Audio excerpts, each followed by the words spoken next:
రోజున పశ్చిమ గోదావరి జిల్లాలో ఉన్నటువంటి పాలకొల్లు అనే ఊరికి గోదావరి రీజియన్లో నవతా రోడ్డు ట్రాన్స్పోర్ట్ ద్వారా మనం సింగిల్ పాలిష్డ్ రైస్ ఆడిచ్చి మిల్లింగ్ చేసి ప్యాకింగ్ చేసి పంపించడం జరుగుతూ ఉంది. పశ్చిమ గోదావరి జిల్లా పాలకొల్లు ఈరోజు మనం పంపించడం జరుగుతూ ఉంది. ఓకే, నమస్కారం. ఈ రోజున పశ్చిమ గోదావరి జిల్లాలో పాలకొల్లుకి మనం రైస్ ఆడిచ్చి సింగిల్ పాలిష్డ్ రైస్ ఈరోజు ఆడిచ్చి మిల్లింగ్ చేసి ప్యాకింగ్ చేసి ట్రాన్స్పోర్ట్ చేయడం జరుగుతూ ఉంది. హైదరాబాద్, తెలంగాణ రాష్ట్రంలో హైదరాబాద్ తర్వాత మనం ఎక్కువగా పంపించేది గోదావరి ప్రజలకే. గోదావరి పేరులోనే ఉంది వరి.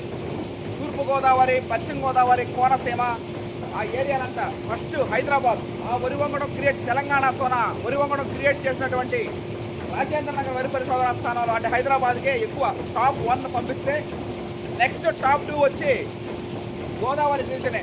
ఈ విధంగా ఈ రెండు కూడా మనకి పంచుకోవడం ప్రతి నెల కూడా. ఇప్పుడు ఇత్తనాలు చల్లిన వాళ్ళకైతే ఏమి, నారా చేసిన వాళ్ళకైతే ఏమి, కలుపు తీసిన వాళ్ళకైతే ఏమి, మట్టి ద్రావణం స్ప్రేయింగ్ చేసేది, ఒడ్లు ఎండబెట్టి ఆరబెట్టి పక్షులకైతే ఏమి, ఒలిపోతున్న వచ్చిన వాళ్ళకైతే ఏమి, ఇలా చెప్పుకుంటూ పోతే ఎంతోమందికి జీవనోపాధి కల్పిస్తుంది. ఏం కాదు, హైదరాబాద్ గోదావరి ప్రజలే, వాళ్ళకి ప్రత్యేక కృతజ్ఞతలు. ఈ రోజున పాలకొల్లు, పశ్చిమ గోదావరి జిల్లా పాలకొల్లుకి మనం రైస్ ఆడి చేసి పంపిస్తూ ఉంది. ఇంకొక విషయం ఏంటంటే మనం ఆర్డర్ ప్రకారమే ఆడించబడుతుంది. రైస్ బిల్లు, కరెంటు బిల్లు కాలినప్పటికీ, టైం తీసుకున్నప్పటికీ కూడా ఆర్డర్ ప్రకారమే మనం ఆడించి బిల్లింగ్ చేసి ప్యాక్ చేసి పంపించడం జరుగుతూ ఉంటుంది. అది వినియోగదారుల గమ్యస్థానాలకు చేరినప్పుడే అది అంతిమ విజయం.